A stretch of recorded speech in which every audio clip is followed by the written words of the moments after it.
Olá amigos orquidófilos, vamos começando mais um vídeo aqui no canal Orquídeas em Ação. Eu convido vocês a ficarem comigo porque a gente vai responder aí muitas dúvidas, né, dos amigos no canal. Então se você não quer perder, é só você ficar com a gente aí. Começa agora mais um vídeo aqui no canal Orquídeas em Ação.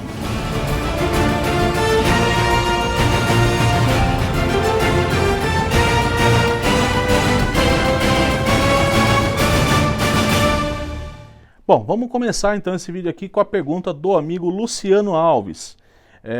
Primeiro, agradeço você, amigo Luciano, pela sua participação. Super abraço para você e obrigado pela oportunidade de poder responder a você e a quem possa interessar esse assunto. Ele diz assim: Fábio, sempre tive dúvidas quanto à adubação de orquídeas, pois a maioria dos orquidófilos dizem que menos é mais.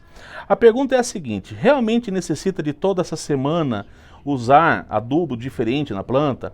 Não seria melhor que tivesse um intervalo, que esse intervalo fosse maior e com menos quantidade e tipos de adubos utilizados? É bem complexo essa sua pergunta, Luciano. Eu vou tentar responder para você e para alguns outros. Eu sempre fico numa cilada quando fazem pergunta desse tipo aqui. Porque quando a gente, orquidófilo, vai falar de adubação, é só porrada. Porque cada um tem um tipo de pensamento sobre esse assunto, tá? Eu sempre tive comigo que as plantas têm uma necessidade de se alimentar. E essa necessidade de se alimentar, não necessariamente, Luciano, ela precisa ser semanalmente, quinzenalmente, mensalmente. Ela tem que ser de acordo com a dosagem e necessidade da planta.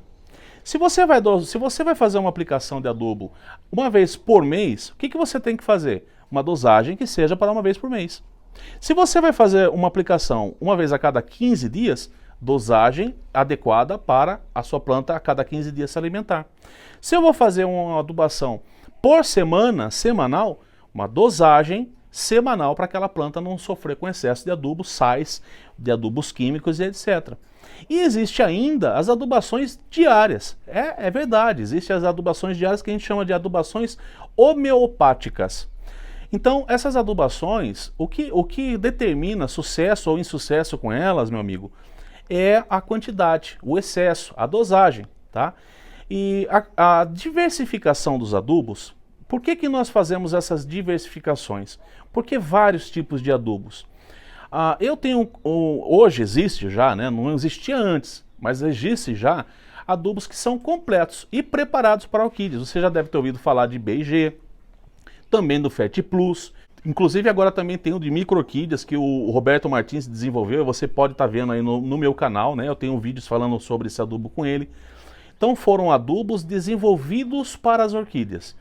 E aí sim, aí a gente tem um adubo que é completo, ele tem todos os macronutrientes, e você vai ter uma adubação que engloba toda a necessidade da sua planta, desde macronutrientes a micronutrientes, certo? Incluindo até alguns hormônios vegetais que faz com que a planta consiga desenvolver bom enraizamento, numa dosagem adequada para orquídeas.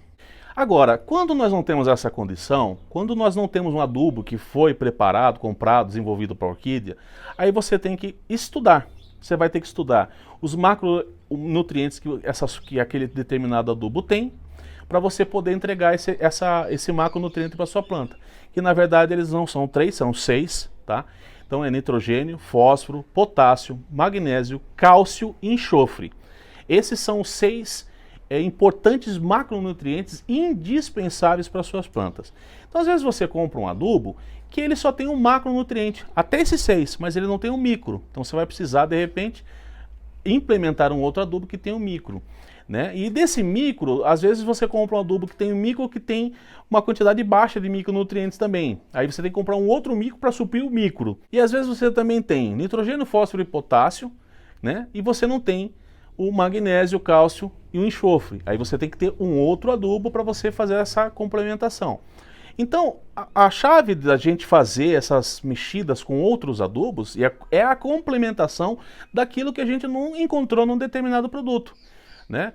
Então existem N tipos de adubos e você não precisa ter 15 tipos de adubo, mas você precisa sim entender que elas precisam de todos os macro e micronutrientes, em dosagens que podem ser menores, maiores Aí, nesse maiores, a gente está falando de mais distanciamento e nunca ultrapassando aquilo que o fabricante pede. É simples, tá? Então, eu com as orquídeas, o que eu recomendo para você e para todo mundo, quando você for comprar um adubo que você não foi elaborado para orquídea, se está lá pedindo 2 gramas, utiliza 1 grama. Está pedindo 2 ml por litro, utiliza 1 ml por litro. Então sempre quebre para você adaptar a sua planta a essa nova adubação que você vai passar a fazer, tá certo? Então é um assunto bem complexo que daria para a gente falar aqui em 1 hora, então eu vou resumir isso aqui porque, como eu falei, mas eu acho que já deu para entender bastante, tá? Você precisa de mais adubos se os adubos que você tem não são complementares, não são suficientes para a sua planta. E você pode ter um adubo completo, que daí pode ser um único que foi desenvolvido para suas plantas, e aí basta você fazer o uso somente dele conforme pede o fabricante também, tá certo? Muito bem, agora uma pergunta da amiga Lúcia Ferreira da Silva. A Lúcia faz a seguinte pergunta: boa noite, Fábio. Gostaria de saber o que causa o ressecamento das espatas das catleias, né? As espatas florais dela. Perdi 4. Aqui na minha cidade choveu bastante no início do mês passado. Falta de luminosidade também pode causar isso? Obrigado, tenha uma boa semana. Muito obrigado, Lúcia, por sua participação. Meu super beijo para você, tá? A espata floral, vou citar, por exemplo, a Triane. Cattleya triane, ela produz ela sobe em uma brotação que normalmente vem com espata verde, e em seguida ela começa uma outra brotação. Nesse período, essa espata que é verde, ela vai secando, ela vai virando até uma palha, e ela seca completamente. O maior erro das pessoas, amiga Lúcia, é ir lá e cortar essa espata. Por quê? Porque ela pode sim florescer ali, ela vai florescer ali, principalmente a triane. Quando a triane termina, aqui está com a espata seca, nesse broto que veio verde e secou, certo? Quando ela termina outra brotação, ela sai uma espata verde e sobe floração nas duas. Ela floresce tanto na espata verde como na espata seca. Então o importante é que todas as vezes que a sua planta emitir uma espata, você, independente se ela secar ou não, porque isso é normal, tá? Respondendo a sua pergunta, é normal secar. Isso não depende de mais sol, menos sol, mais rega, menos rega. Isso é da planta. E a espata é querer dizer assim, eu quero florescer. A planta está dizendo, eu quero florescer. A espata floral é um indício de que a planta está apta a florescer. Não significa que ela vá florescer, tá? Principalmente plantas adultas jovens, ela tem essa expectativa, né? Ela solta essa espata, às vezes ela não floresce, sem problema algum. Mas ela está dando sempre sinais de que quer florescer. E aí, não florescendo ano a ano, aí tem alguma coisa errada. Então você tem que sempre observar se a sua planta tem maturidade para florescer.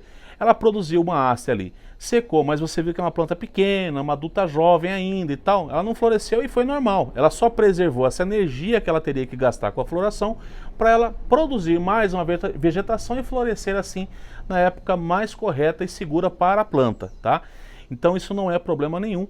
Então eu recomendo que você jamais corte essas espatas florais secas, porque é comum das orquídeas delas produzirem as suas espatas, muitas florescerem com espata verde ou com espata seca, beleza? Super beijo para você, obrigado pela participação. A amiga Roseli tem dúvidas sobre como cultivar a Cattleya violácea, né, em locais, o que precisa, calor, como manter umidade. Eu vou falar um pouquinho, vou responder a sua pergunta, amiga Roseli, e já vou deixar vocês todos atentos, porque na semana que vem eu vou falar de uma planta que também é amazônica, que vegeta juntamente com a Cattleya violácea, na mesma região.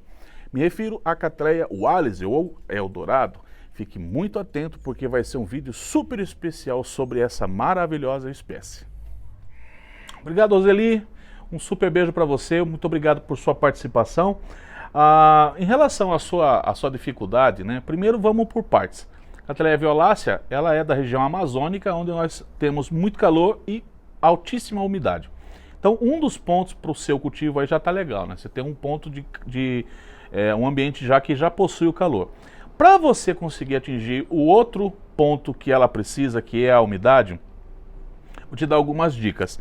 Então assim, você pode colocar em volta da onde vai ficar a bancada das suas violáceas, ou onde está a sua violácea, você pode colocar samambaia, avencas, essas plantas todas podem ficar ali, lírios, né? e você vai conseguir aumentar a umidade. Uma outra coisa que você pode fazer, um cultivador aqui de Sorocaba, muito bacana a ideia que ele teve para cultivar exatamente a Cattleya violácea. Ele tinha essa mesma dificuldade que você está tendo aí. O que ele fez? Ele sabe aqueles potes de sorvete? Ele pegou aqueles potes de sorvete e perfurou as laterais, não o fundo, as laterais, com cerca mais ou menos de uns 3 dedos, tá? Então imagine o pote de sorvete, 3 dedos ele fez a perfuração aqui. Ele encheu de pedra no fundo e enche de água. Então, as perfurações que estão em volta dela não permitem que a água, lógico, suba totalmente sobre o pote, ela vai ficar só embaixo, na pedra, e ele colocou o vaso em cima. Muito bacana essa ideia, ele está tendo resultado, tá? Ele tem florações todos os anos com essa planta. Então a Cattleya violácea ela não é uma planta muito difícil de cultivar, não. É importante só você entregar realmente sim. A umidade ela tem uma necessidade grande. Substrato sempre duro, de preferências aí para cachepôs, bastante pinos, ou então em tronquinhos de madeira mesmo, utilizando aí o pau de café, sanção do campo, essas madeiras que são bacanas aí para você colocar suas orquídeas, tá certo? Espero ter ajudado você com essa dica para você cultivar a sua violácea. A amiga Marina Balada faz a seguinte pergunta: o que fazer para minhas orquídeas florescerem igual às suas?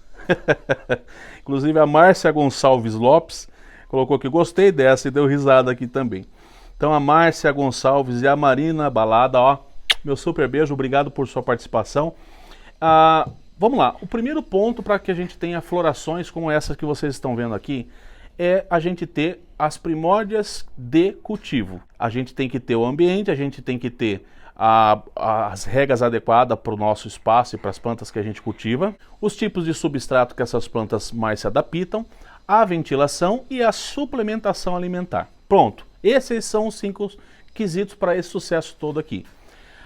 Uma outra situação também é o tempo que essas plantas têm. Muitas pessoas que cultivam orquídeas veem esse tipo de floração assim, acham incrível, mas veja, aqui por exemplo, é uma planta que foi um corte, essa aqui é a primeira floração dela depois do corte comigo, uma Cattleya labiata rubra. Então ela trouxe 3 flores, né? Você está vendo aqui. Então, o que acontece? Para essa planta florescer como essa, Portia baronesa aqui, né? Essa Cattleyanthi Portia baronesa, ela vai precisar de tempo, ela vai precisar de alguns anos, né? Então o que vai acontecer? Se eu não fizer nenhum corte nela, vai crescer mais pseudobulbos, consequentemente ela traz mais e mais flores a cada ano que passa, tá? Sempre fazendo cortes de pseudobulbos que vão morrendo, deixando sempre a planta higienizada, né? Trocando o seu substrato a cada 3 anos, 2, 3 anos aí, para você sempre ter uma planta saudável. E esses quesitos aí que são as regras ideais para que você tenha esse sucesso. Espero ter ajudado a você entender que para ter flores como as minhas é preciso entender as regras de cultivo ditas aqui, tá bom? Bom, vamos lá, respondendo mais uma amiga aqui, a Eusenite Leite Maciel. Obrigado por sua participação, minha amiga. Meu super beijo para você e toda a família aí. A Eusenite, ela pergunta assim: Fábio, minha dúvida é a seguinte: Cattleya Clande pode ter pseudobulbo gordinho como os de uma valquiriana? Eu comprei um seedling de Clande, mas os pseudobulbos são redondinhos. Fiquei na dúvida. Obrigado, um grande abraço. Olha, se existe redondinho, eu desconheço, tá? Desde Sindel eu tenho algumas que são Sindels aqui. Lógico, às vezes ela fica com o seu pseudobulbo um pouquinho mais gordinho, mas normalmente eu chamo elas de caneludas pequenas, né? Tem as caneludas grandes como a granulosa, Cattleya gutata, tigrina, mas as Clandes, elas são também caneludas de porte médio aí, né? Quando elas crescem, elas ficam de porte médio, mas com seus pseudobulbos fininhos. Isso parte inclusive desde seus bebezinhos, seus Sindels, tá? Então pode até ocorrer. Eu acredito que não seja, tá? Pode ser que realmente sua planta seja uma valquiriana, tá certo? Uou! Nós vamos encerrando esse vídeo respondendo os amigos orquidófilos aqui do canal. Mas a gente segue aqui tirando as dúvidas de todo mundo. Então, na semana que vem mais vídeos como esse. Se inscreva no canal para você não perder. Super beijo, a gente sempre se vê por aqui. Tchau!